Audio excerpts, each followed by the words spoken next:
아멘. 오늘 우리 주신 여호와 하나님의 말씀은 신약성경 317쪽 에베소서 6장 10절로 12절까지 말씀입니다. 주보에 11절로 되어 있는데 12절까지 말씀. 하나님을 경외하는 마음으로 함께 자리에 일어나셔서 10절 제가 읽고 11절 여러분 읽으시고 12절 함께 합독하도록 하겠습니다. 오늘 우리에게 주시는 여호와 하나님의 말씀입니다. 끝으로 너희가 주 안에서와 그 힘의 능력으로 강건하여 지고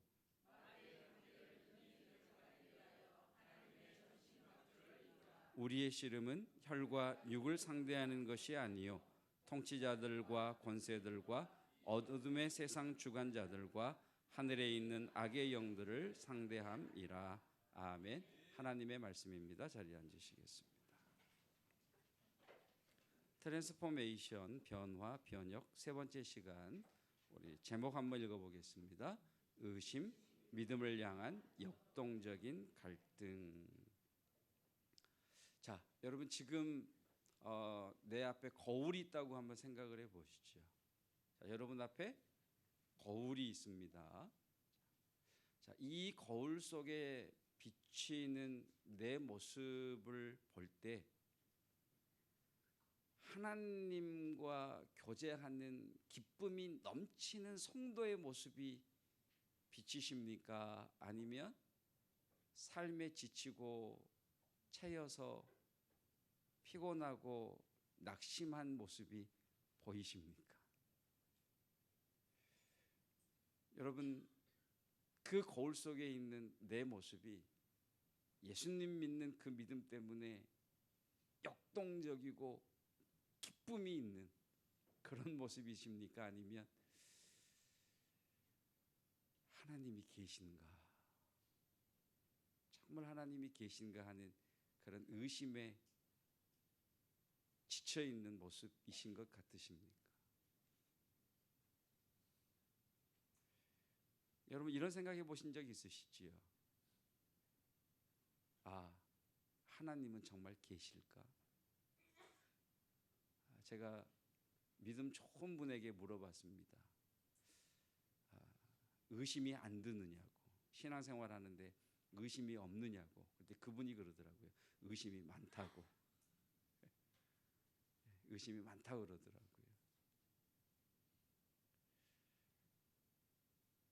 2020년을 준비하면서 하나님께서 제게 주신 말씀이 있었습니다.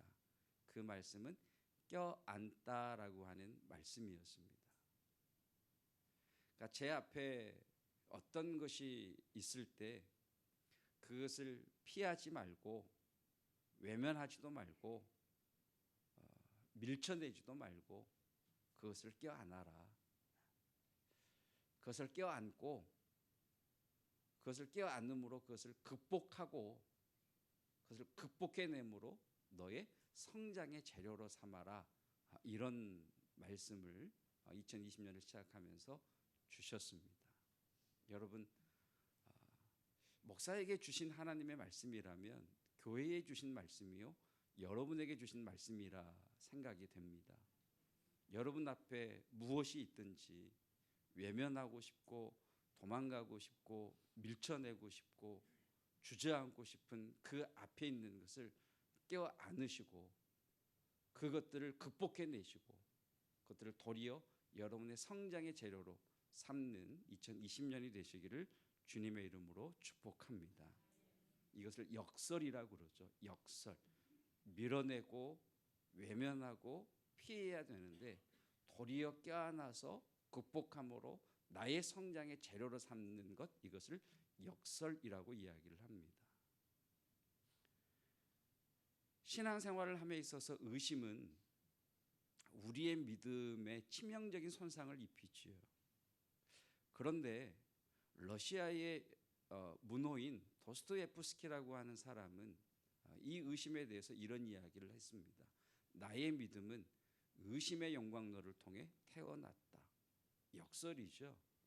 의심과 믿음은 안 맞을 것 같은데 이 도스토옙스키라고 하는 사람은 고백하기를 의심이라는 용광로 속에서 내 믿음이 만들어졌다라고 이야기를 합니다. 그러니까 의심은 우리의 믿음의 뿌리를 병들게 해서 우리로 하여금 믿음을 떠나가게 하기도 하지만, 의심은요, 오늘 제목처럼 믿음으로 향하게 하는 역동적인 갈등입니다. 그러니까 그 의심 때문에 믿음이 병든 사람이 있는가 하면 그 의심을 껴안아서 그 의심이 우리로 하여금 역동적으로 우리를 격발시켜서 하나님을 믿는 믿음으로 나아가게 하는 은혜의 수단이 되더라, 이렇게 말씀하고 있습니다. 여러분, 의심을 믿음으로 향하는 역동적인 갈등으로 삼는 은혜가 있기를 축복합니다. 의심을 만났을 때 도망가지 마시고 밀어내지 마시고 회피하지 마시고 그 의심을 끌어안으시고 의심을 극복해내셔서 도리어 그 의심 때문에 저와 여러분들의 믿음이 더 견고해지고 성숙하시기를 주님의 이름으로 축복합니다. 그러려면 두 가지를 기억하셔야 돼요. 의심 때문에 내 믿음이 병드는 것이 아니라 의심 때문에 도리어 내 믿음이 견고해지기 위해서는 두 가지를 기억하셔야 되는데, 첫째는 하나님의 지혜는 나의 지혜를 초월한다는 것을 기억하셔야 됩니다. 읽어볼까요? 시작. 하나님의 지혜는 우리의 지혜를 초월합니다. 하나님의 지혜는 우리의 지혜를 초월해요. 에베소서 3장 10절 말씀을 보면, 이는 이제 교회로 말미암아 하늘에 있는 통치자들과 권세들에게 하나님의 각종 지혜를 알게 하려 하심이라는 말씀이 있습니다. 하나님의 지혜가 있는데 이 하나님의 지혜 중에 최고의 지혜 두 가지가 있습니다. 하나님의 지혜 중에 최고의 지혜 두 가지가 있는데, 하나는 십자가를 통한 구원의 사건이고요, 또 하나는 교회입니다. 이 두 가지, 십자가를 통한 구원과 교회가 하나님의 지혜 중에 최고의 지혜입니다. 특별히 이 교회는요, 건물로서의 교회를 이야기하는 것이 아니라 하나님을 모시고 있는 성도된 저와 여러분들에 대한 말씀입니다. 그러니까 지금 에베소서 3장 10절에서 하나님이 말씀하시기를 이 교회를 통해서 하나님의 지혜를 알게 하기를 원한다, 이렇게 말씀하시죠. 자, 온풍기를 좀. 이 교회를 통해서 하나님의 각종 지혜를 알게 하시기를 원하시는데, 그 지혜를 알기를 원하는 대상이 누굽니까? 사람이 아닙니다. 뭐라고 그러죠? 통치자들, 권세들. 여기서 말하는 통치자들, 권세들은 선한 천사를 이야기하고 있습니다. 지금 하나님이 이렇게 말씀하시는 거예요. 하나님의 지혜 중에 최고의 지혜 두 가지가 있는데, 그 중에 하나가 십자가를 통한 구원, 교회, 이 두 지혜가 있는데, 특별히 교회에 나타난 하나님의 지혜를 하나님이 알기를 원하신대요. 누가요? 천사들이. 여러분, 우리가 생각할 때 천사들은 영적인 존재로 하나님을 수종드는 자들로 하나님에 대하여 우리보다 훨씬 많이 알 것 같아요. 우리보다 훨씬 지혜로울 것 같아요. 근데 하나님이 이렇게 말씀하세요. 천사들이 내 지혜를 알기 원한다, 이렇게 말씀을 하고 계세요.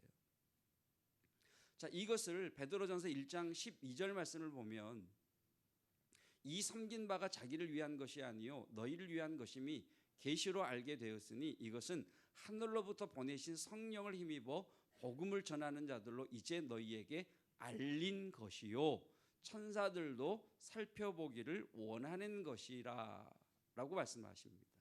자, 여기서 천사들이 살펴본다라고 하는 이 표현이 어떤 표현이냐면 이렇게 구부려 보는 겁니다. 왜 구부려서 이렇게 쳐다볼까요? 왜 구부려서 쳐다보죠? 자세히 보려고. 또요, 궁금하니까. 그러니까 천사들이 하나님이 일하시는 것을 보고 궁금한 겁니다. 왜 저렇게 하시지? 그러니까 천사들의 지혜로도 하나님의 지혜를 이해할 수가 없는 거예요. 한 성도가 고난 가운데 있어요. 천사들이 구부려서 보는 거예요. 하나님이 어떻게 하시려고 저 문제를 놔두시지? 하나님이 이 문제를 어떻게 풀어가시려고 그러시지? 이게 너무 궁금하니까 천사들이 구부려서 보는 거예요. 그 천사들의 지혜로도 하나님의 지혜를 이해를 못하는 거예요. 그러다가 이 일이 해결되고 나서야 천사들이 천사들이 손뼉을 치는지 안 치는지는 모르겠어요. 날개가 있다고 했으니까. 손바닥을 치는지 안 치는지 모르겠지만 이러시려고 이렇게 하셨구나. 이게 찬양이에요. 찬양. 아멘. 우리 한번 해볼까요? 다시 참 이렇게 어색들 하세요. 다시 한번 이게 찬양이에요. 찬양이 여러분. 천사들도요 하나님이 왜 그렇게 하시는지를 이해를 못해요. 그래서 구부려서 보는 거예요.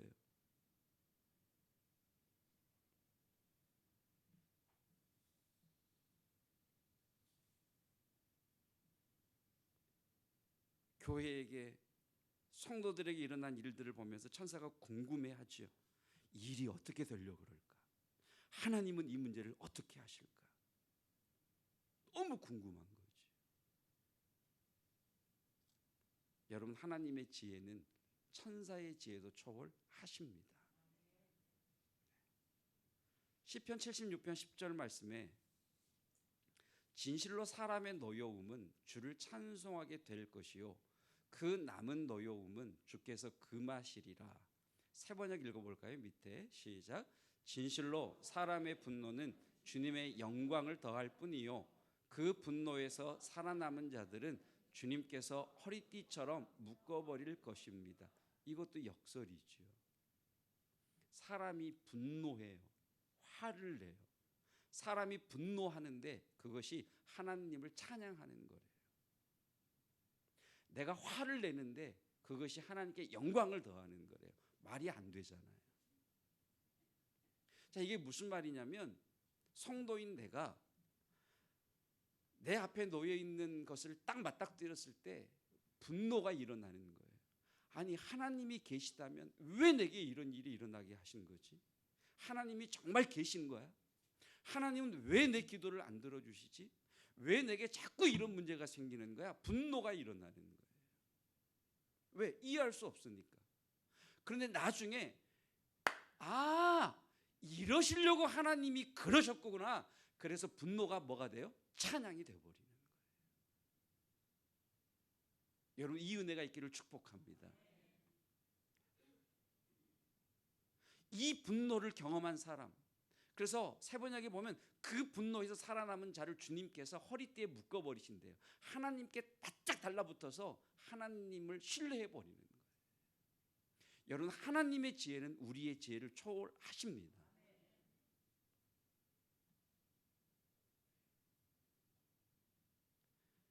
하나님의 지혜는 우리의 지혜를 초월한다는 이 믿음을 가지셔야 의심이 들 때 의심을 껴안고 이것을 극복하고 믿음의 걸림돌이 아닌 디딤돌로 삼을 수 있습니다.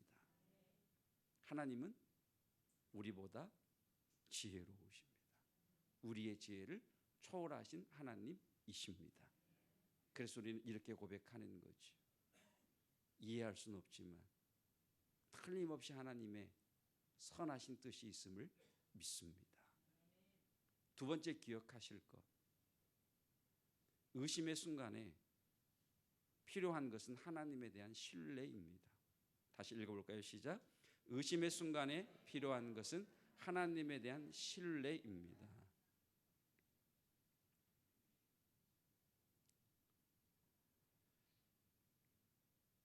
여러분, 저와 약속을 했다고 한번 가정을 해보시죠. 저와 만나기로 약속을 하셨는데 제가 1시간이 지나도 안 나타나는 겁니다. 욕하시겠습니까? 아니면 늦으시는데 이유가 있으시겠지 하면서 기다리시겠습니까? 욕하시는 분은 저를 신뢰하지 못하시는 분이고요. 신뢰하는 분은 무슨 일이 있겠지라고 생각을 하고 기다립니다. 의심이 들 때 하나님에 대한 신뢰가 있는 사람이 기다릴 수 있는 거예요. 자, 오늘 에베소서 6장 11절 12절 말씀을 보면 예수님께서 우리에게 보이지 않는 영적인 세계가 있음을 말씀하고 계십니다. 성도들아, 너희들은 홀로 사는 존재가 아니라 보이지 않는 어떤 세력들에 의해서 둘러싸여 살고 있다라고 하는 것을 보여주고 계세요. 성도인 우리들은요, 홀로 살아가는 존재가 아니라 하나님만 나와 함께 하시는 것이 아니라요, 마귀들도 우리를 둘러싸고 있습니다. 이 말씀을 하고 계시는 거죠. 자, 우리를 둘러싸고 있는 마귀는요, 만만한 상대가 아니에요. 마귀의 관계가 있어요. 여러분, 마귀는요, 저를 공격할 때 어수룩하게 공격하지 않습니다. 마귀는 저를 공격할 때요, 마구잡이식으로 공격하지 않아요. 다 계획을 세웁니다. 연구를 하고요, 조사를 합니다. 철저하게 연구하고요, 조사합니다. 마귀에게는요, 대충이라는 말이 없어요. 무엇에 약한지, 무엇을 건드리면 넘어지는지 너무 잘 알고 있습니다. 여러분, 믿음의 사람들을 보면 약점 때문에 넘어지지 않고요, 강점 때문에 넘어집니다. 마귀가 그렇게 계획적이에요. 아브라함은 믿음의 조상이라고 불립니다. 아브라함이 어디서 넘어진 줄 아세요? 믿음에서 넘어졌어요. 모세는 온유함이 온 지면에 승했다고 그랬어요. 근데 모세가 어디서 넘어진 줄 아세요? 버럭 화를 내는 온유함에서 넘어졌어요. 다윗의 강점은요, 늘 하나님 앞에서예요. 신실함이죠. 어디서 넘어졌는지 아세요? 신실함에서 넘어졌어요. 마귀는요, 계획적이에요. 연구하고 조사해서 공격해요. 그리고 12절에 보면 워런 위어비스라는 목사님은 이 12절을 해석하기를 이것은 마귀의 조직도다라고 말씀하셨어요. 마귀는 중구난방으로 공격하는 것이 아니고요, 조직이 딱 돼 있어요. 마귀, 사단이 있고요, 통치자들이 있고요, 권세들이 있고요, 이 어둠의 세상 주관자들, 영어로 파워로 돼서 파워, 성령의 권능처럼 힘이 있는 자들이 있고요, 이걸 실행하는 악한 영들이 있어요. 베드로전서를 보면 이 마귀가 우는 사자처럼 우리를 노리고 있다라고 이야기하죠. 자, 여러분, 사자가 사냥할 때 포효하면서 으앙 하면서 어흥인지 의왕인지 사자는 좀 어려워 이렇게 하면서 여러분 그렇게 공격하겠습니까? 사냥하는 걸 보면요, 사자가요 바짝 엎드려요. 먹잇감이 눈치채지 못하도록요 바짝 엎드려서 정말 정지해 있는 것처럼 살살 움직여요. 그리고 가까이 갔을 때 결정적인 순간에 응 하면서 목을 꽉 물어버리는 거죠. 마귀가 그렇게 우리를 공격해요. 만만한 상대가 아니에요. 그래서 우리 안에 의심을 부추기지, 우리의 믿음을 병들게 하는 거죠.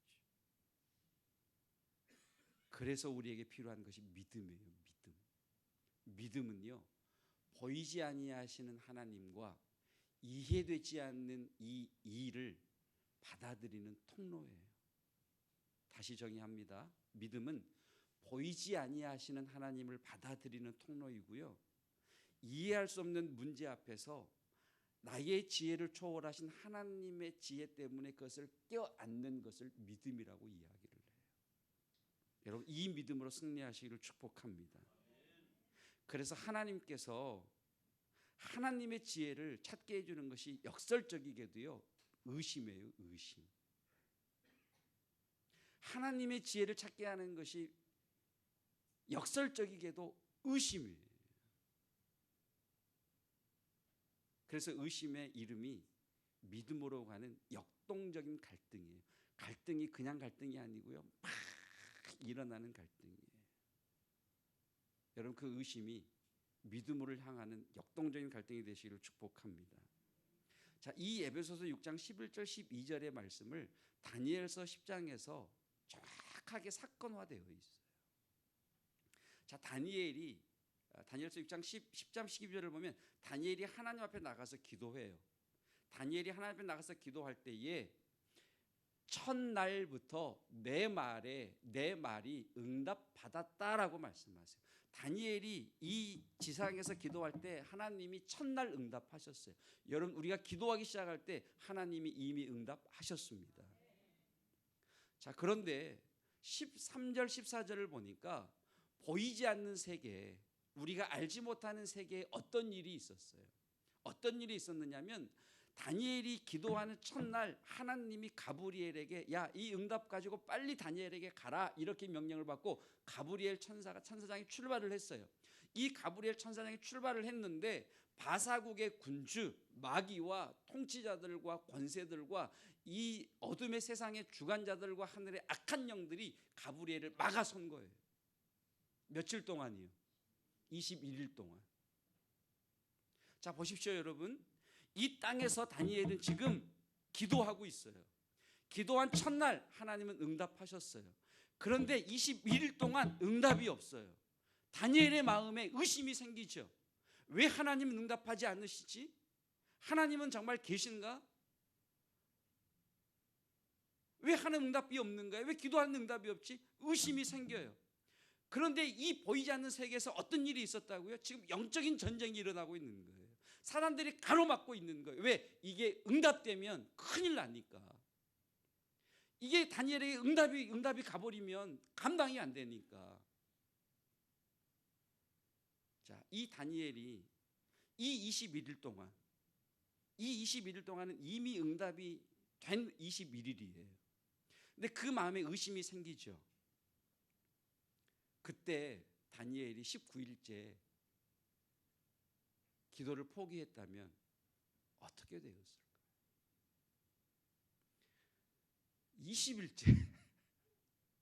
20일째 저녁에 에이, 내일부터 기도 안 해. 그랬으면 어떻게 됐을까요?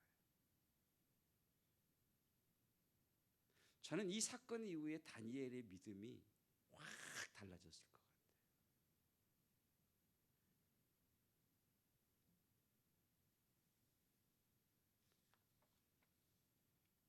마귀가 통치자들과 권세들과 이 어둠의 세상 주관자들과 하늘에 있는 악한 영들을 통해서 다니엘을 막 부추겼겠죠. 의심을 부추겼겠죠. 이후로도 부추기겠죠. 근데 다니엘이 깨달은 게 하나 있죠. 내가 기도하면 하나님은 응답하신다. 내가 포기하지 않으면 이 영적인 보이지 않는 이 세계 가운데 하나님의 승리가 내게 오는 날 응답은 이루어진다. 의심이 들수록 어떻게 할까요? 기다리죠. 하나님이 주신다고 약속하셨는데 1시간 늦으시는 거예요. 왜 늦으시는 거야? 에이, 돌아가는 게 아니라 하나님을 신뢰하니까 기다리는 거예요. 무슨 일이 있겠지. 그래서 다니엘은 의심이 생길 때마다 그 의심 때문에 믿음이 더 견고해져요. 여러분, 이 믿음의 역동성이 있기를 주님의 이름으로 축복합니다. 그래서 18세기 영적 지도자였던 드코사드라고 하는 이는 이런 이야기를 했어요. 살아있는 믿음이란 고난과 폐허가 이어지는 길을 오로지 하나님만 바라보며 꿋꿋하게 나아가는 것이다. 여러분, 이 믿음의 노상에 저와 여러분들이 있기를 축복합니다. 고난과 폐허가 이어지는 이 길을 오로지 하나님만 철저하게 바라보며 꿋꿋하게 나아가는 것이다. 지난 주 중에 책을 읽으면서 너무 은혜가 되는 문구가 있어서 제가 카카오톡 프로필에 이 문구를 집어 넣어놨어요. 학문에는 지름길이 없습니다. 오직 피로를 두려워하지 않고 학문의 가파른 오솔길을 올라가는 사람만이 학문에 빛나는 꼭대기에 도달할 것입니다. 이 말을 이렇게 바꿔보았어요. 믿음에는 지름길이 없습니다. 오직 의심을 두려워하지 않고 믿음의 가파른 오솔길을 올라가는 사람만이 믿음에 빛나는 꼭대기에 도달할 것입니다. 여러분, 의심이 들 때 하나님이 정말 계실까? 내 안에 하나님이 안 계신 것 같다. 왜 이 문제를 허락하셨지? 의심이 들 때 회피하고 도망가고 피하지 마시고 껴안으셔서 내 믿음을 새롭게 하는 용광로로 삼으시는 은혜가 있기를 축복합니다. 두 종류의 믿음이 있다고 합니다. 하나는 무엇하면이라는 믿음이고요. 무엇이 일하면이라는 믿음이고, 다른 하나는 무엇할지라도의 믿음입니다. 무엇이라면 내 신앙을 가진 사람들은 이렇게 말하죠. 모든 일이 잘 풀린다면, 내 인생이 번성한다면, 내가 행복하다면, 내가 사랑하는 사람들이 잘 된다면, 내가 성공한다면 나는 하나님을 더 신뢰하겠습니다. 뭐 할지라도의 믿음을 가진 사람들은 이렇게 고백합니다. 비록 악한 자들이 번창할지라도, 겟세마네 동산에서 예수님께서 피와 땀을 흘리며 기도하실지라도, 그것처럼 내가 그렇게 기도할지라도, 갈보리에서 나의 잔을 마실지라도 나는 그 순간에도 하나님을 신뢰하겠다. 그 믿음을 갖기를 축복합니다. 부유한 나라의 사람과 고난과 핍박과 압제와 고통 가운데 있는 사람들의 기도가 다르다고 합니다. 부유한 크리스찬들의 기도는 주님, 이 고난을 내게서 물리쳐 주옵소서, 이렇게 기도한대. 그런데 고난과 압제와 핍박과 아픔과 고통 가운데 있는 성도들은 주님, 이 고난을 견딜 수 있는 힘을 주십시오라고 기도한다고 합니다. 여러분, 약하기 때문에 주님으로 인해 더 강화되시고 더 견고해지시기를 주님의 이름으로 축복합니다. 그리고 저와 여러분도 의심을 껴안음으로 믿음이 더 강화되는 것처럼 다른 사람들에게 신뢰할 만한 사람, 믿을 만한 사람 되시기를 축복합니다. 저 사람은 약속한 것은 꼭 지키는 사람이야. 저 사람이 약속을 지키지 못하는 걸 보니까 분명 무슨 일이 있을 거야. 여러분, 그런 멋진 그리스도인들이 되시는 은혜가 있기를 축복합니다. 주께 찬양 올려